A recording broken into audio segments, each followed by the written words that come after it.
Real analysis के chapter number 2 को हम कर रहे हैं पिछले कुछ लेक्चर से, और इसमें हम 2 एक्सरसाइज कर चुके हैं इम्प्रॉपर इंटीग्रल्स के लिए। तो बच्चों, पिछली 2 एक्सरसाइजेज में हमने इम्प्रॉपर इंटीग्रल्स को सोल्व करना सीखा है, और उसके लिए हमने पहली एक्सरसाइज में कुछ लिमिट्स की टेक्निक सीखी। उसके बाद दूसरी एक्सरसाइज में हमने improper integral of second kind को सोल्व किया with the help of comparison test and comparison integrals. बच्चों, आपको याद होगा कंपैरिजन इंटीग्रल्स कंपैरिजन टेस्ट के अंदर एक चीज़ बताई गई थी कि जिस भी इंटीग्रेशन को हम सोल्व करना चाहते हैं उसका जो फंक्शन है वो उस इंटरवल की लिमिट्स के अंदर पॉजिटिव होना चाहिए। मतलब एफ फंक्शन का इंटीग्रेशन कर रहे हैं ए से बी तक, तो ए से बी के इंटरवल में फंक्शन पॉजिटिव होना चाहिए। बच्चों, अगर पॉजिटिव नहीं है, भाई हो सकता है फंक्शन पॉजिटिव ना हो या कहीं पॉजिटिव हो कहीं नेगेटिव हो, यानी कि सेम साइन फंक्शन का ना हो, तो ऐसे केसेस में फिर हम क्या करेंगे? तो उसके लिए हमारी थर्ड एक्सरसाइज में कुछ केसेस आएंगे। चलिए अब हम चलते हैं थर्ड एक्सरसाइज के लिए।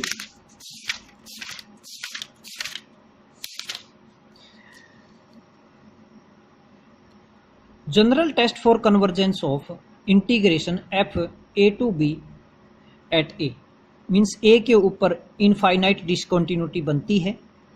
एफ नीड नॉट बी, देखिए क्लियर लिखा है, f need not be positive, जरूरी नहीं है एफ पॉजिटिव हो। तो ऐसे केसेस को हम स्टडी करेंगे। बच्चों, यहाँ पर जो जरूरी रिजल्ट्स हैं वो हम डिस्कस करेंगे। तो देखिए, इससे संबंधित सबसे पहले एक ये डेफिनेशन आती है एब्सोल्यूट कन्वर्जेंस। एब्सोल्यूट कन्वर्जेंस, चलो इससे भी पहले मैं एक ये रिजल्ट प्रूफ की ज़रूरत नहीं है, ये रिजल्ट क्या कहता है वो बता देता हूँ। काशीज टेस्ट, हो सकता है हमें कहीं आगे किसी प्रूफ में ये यूज हो जाए। बच्चों, इंटीग्रेशन हम करना चाहते हैं ए से बी एफ डी एक्स, मतलब इंटरवल है हमारा ए से बी तक का। Okay, this is Cauchy's test. तो ये इंटीग्रल मतलब एफ फंक्शन ए के ऊपर इनफाइनाइट डिसकंटिन्यूटी रखता है, तो ये इंटीग्रेशन कन्वर्ज अगर करता होगा तो एक बात की गारंटी होगी कि कोई जरूर ऐसा नंबर हमारे को मिल जाएगा, ये अगर कन्वर्ज करता है, इफ दिस कन्वर्जेस, तो हम एक गारंटी कर सकते हैं कि देयर एग्जिस्ट एम, कोई पॉजिटिव नंबर ऐसा आपको मिल जाएगा, सच दैट, या फिर इसको ये कहें कि for each M greater than 0 there exist delta, कोई नंबर ऐसा पॉजिटिव नंबर मिल जाएगा, पॉजिटिव नंबर सच दैट कि a प्लस एप्सिलन 1 से a प्लस एप्सिलन 2 तक इंटीग्रेशन एफ डी एक्स, इसकी न्यूमेरिकल वैल्यू m से लेस होगी। आप कोई भी एप्सिलन 1 और एप्सिलन 2 ले सकते हैं 0 से डेल्टा के बीच में। मतलब अगर ये इंटीग्रेशन आप मानकर चले हैं कि कन्वर्जेंट है, तो कोई भी आप नंबर उठा लीजिए अपनी मर्जी का, तो जरूर आपको एक डेल्टा मिल जाएगा, यानी कि a प्लस, मान लो ये एप्सिलन 1 है, यहाँ a प्लस एप्सिलन 2 है, कि एप्सिलन 1 और एप्सिलन 2 दोनों डेल्टा से छोटे होंगे और जो ये इंटरवल बनेगा, इस इंटरवल के ऊपर ये इंटीग्रेशन की न्यूमेरिकल वैल्यू आप जो चाहते हो उस नंबर से भी कम होगा। तो ये है काशी टेस्ट। और इसका उल्टा भी है, ये यानी कि अगर ऐसा है तो फिर ये कन्वर्ज भी करेगा, और कन्वर्ज कर रहा है तो ऐसा भी होगा। तो आप इस वीडियो की ये पिछली कुछ 1-2 मिनट को बार बार सुने ताकि आप इस रिजल्ट को अच्छे से समझ जाए। Okay, next definition, absolute convergence. Absolute convergence, मान लो हमारे पास ये a से b f dx एक इंटीग्रेशन है, इम्प्रॉपर इंटीग्रल है, तो इसको एब्सोल्यूटली कन्वर्जेंट कहा जाएगा अगर किसको, इस इंटीग्रेशन को, this is called as absolutely convergent अगर f फंक्शन का मोड ले लें और फिर इंटीग्रेशन करें सेम लिमिट्स में, और ये क्या आता हो, कन्वर्जेंट आता हो। तो मोड वाले फंक्शन का इंटीग्रेशन अगर कन्वर्जेंट आता है तो गिवन वाले को क्या कहेंगे, एब्सोल्यूटली कन्वर्जेंट। ठीक ऐसे ही जैसे आप पिछले क्लासेस में इनफाइनाइट सीरीज के बारे में समझ कर आए हैं। बच्चों एक रिजल्ट आता है, वैसे ध्यान रखें, every absolutely convergent integral is convergent. मतलब जैसे ये इंटीग्रल एब्सोल्यूटली कन्वर्जेंट कहा जाएगा, वो आपको मालूम है अगर मोड वाला कन्वर्जेंट है। तो देखिए इस डेफिनेशन के अनुसार तो ऐसा होने की वजह से हम इसको सिर्फ एब्सोल्यूटली कन्वर्जेंट कह सकते हैं। अभी इसमें इसकी कन्वर्जेंस के बारे में तो नहीं बताया है, एब्सोल्यूट कन्वर्जेंस के बारे में बताया गया है। लेकिन अगला रिजल्ट कहता है कि जो एब्सोल्यूटली कन्वर्जेंट हो गया वो इंटीग्रेशन कन्वर्जेंट तो होगा ही होगा। ओके, यानी कि इस इंटीग्रेशन को मैं कन्वर्जेंट भी कह सकता हूं अगर ये एब्सोल्यूटली कन्वर्जेंट है तो ये था result, every absolutely convergent integral is convergent. इससे रिलेटेड एक प्रॉब्लम भी है, test the convergence of this one, sine of 1/x by root x 0 to 1 dx। Okay, तो ये इंटीग्रेशन सपोज करो i है, एग्जाम्पल 1।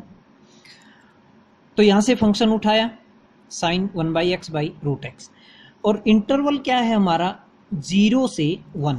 तो बच्चों जो ही हम 1 से 0 की तरफ आएंगे तो ये साइन की वैल्यू जल्दी जल्दी वेरी करेगी,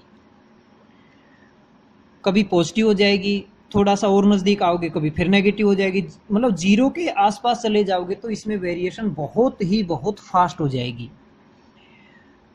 थोड़ा सा आप चेंज करोगे तो फटाफट वैल्यू पॉजिटिव से नेगेटिव बनते देर नहीं लगेगी।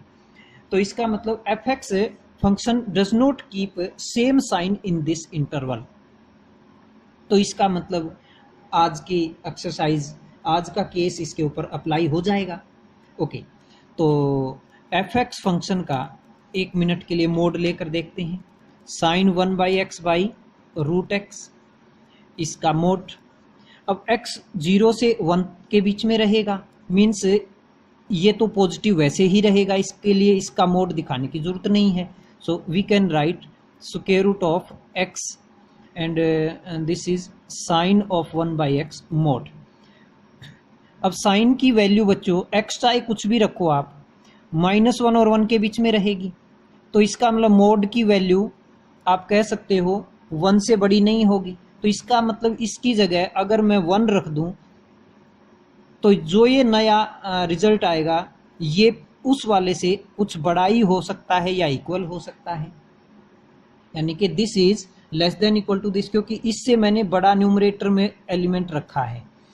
ओके, अब ये मान लो gx फंक्शन है, तो बच्चों gx फंक्शन का इंटीग्रेशन 0 से 1 करके अगर देखें तो क्या बनेगा, 1/√x का इंटीग्रेशन dx 0 से 1।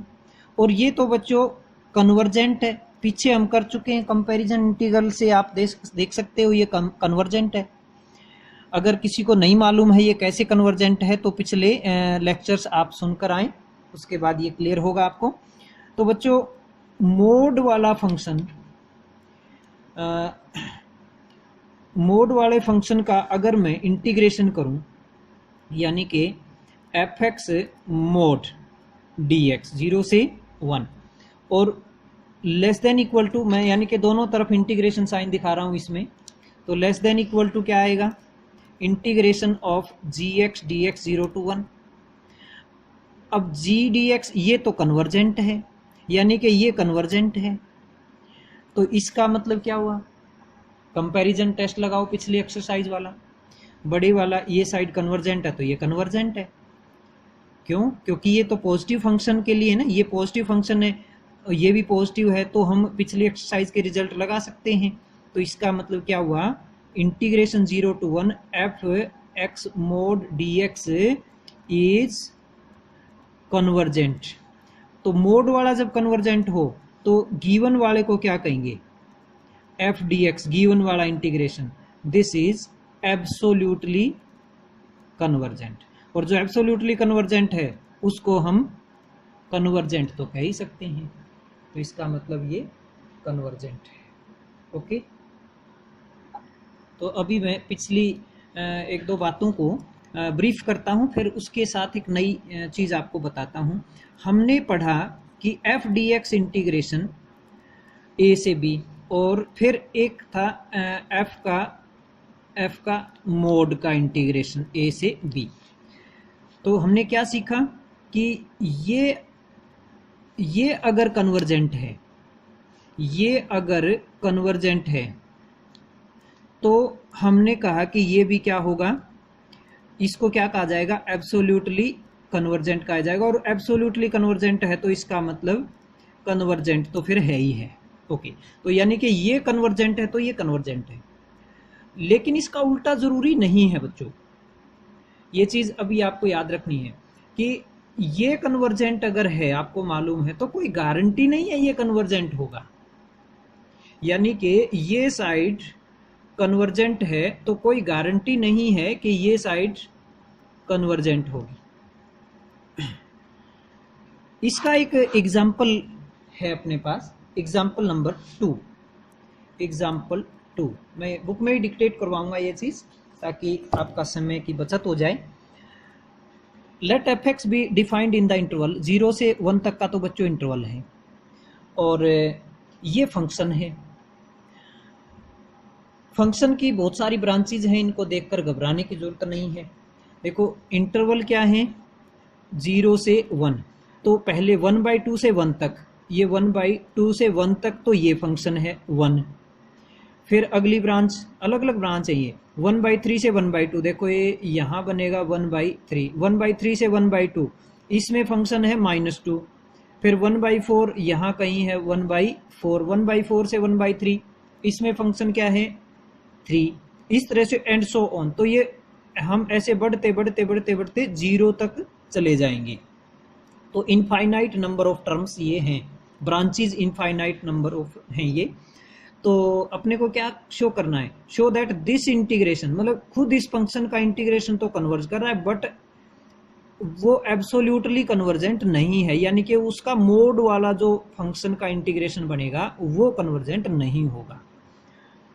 तो बच्चों ये दोनों चीज यहाँ कैलकुलेट की, पहले तो खुद फंक्शन का इंटीग्रेशन कैलकुलेट किया, अलग अलग ब्रांचेज वाइज अलग अलग, 1/2 से 1 तक फंक्शन, 1/2 से फंक्शन 1 तक अलग था, तो उसका इंटीग्रेशन ये अलग, ये सभी का छोटे छोटे इंटरवल्स में अलग अलग इंटीग्रेशन कर दिया।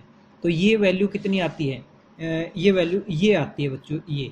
अब ये तुम डायरेक्ट ध्यान रखो आगे कि ये क्वांटिटी log of 2 होती है, ठीक है।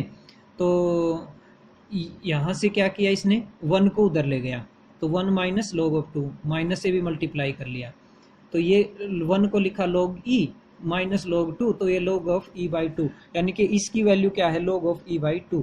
तो यानी कि इसकी वैल्यू अपने पास आ गई है log ऑफ e/2। तो फंक्शन का इंटीग्रेशन सोल्व हो गया है, log e/2 आ गया। लेकिन इसका मोड किया, अब मोड करने के बाद फर्क क्या पड़ जाएगा, इंटीग्रेशन तो वैसे ही होंगे, ये इतने सारे टुकड़े, बहुत सारे अलग अलग टुकड़े होंगे क्योंकि ब्रांच तो वही है, बट उनका मोड ले लिया। देखो ये मोड हो गया, यहाँ -2 का मोड हो गया, ये सब के जो है ना ये मोड होते चले गए हैं। तो बच्चों -2 का +2 बन जाएगा, 3 तो एज इट इज रहेगा, -4 का 4 बन जाएगा। फिर वैसे इंटीग्रेशन किया तो अब ये फिर कट जो है टोटल करके ये बन जाता अपने पास। तो ये वैल्यू तो जो है डाइवर्जेंट होती है। 1/2 + 1/3 1/4 सम जो है ये शायद आपको मालूम नहीं होगा अभी, बट ये वैल्यू टोटल इन्फिनिटी बनेगा, ये टोटल सम जो है इन्फिनिटी बनता है। तो इसका मतलब f का मोड वाला इंटीग्रेशन कन्वर्जेंट नहीं हुआ, यानी कि f का इंटीग्रेशन एब्सोल्युटली कन्वर्जेंट नहीं है। तो हमने यही चीज़ यहाँ पर प्रूव कर दी है कि f का खुद का इंटीग्रेशन तो कन्वर्जेंट है, बट मोड वाला कन्वर्जेंट नहीं है। और मोड वाला कन्वर्जेंट ना होने का मतलब है कि ये एब्सोल्युटली कन्वर्जेंट नहीं है।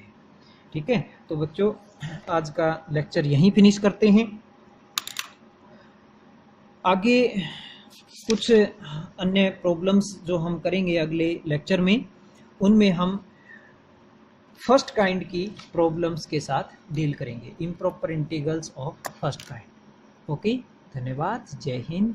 पढ़ते रहिए, मस्त रहिए, खाते पीते रहिए, हंसते रहिए, खिलखिलाते रहिए।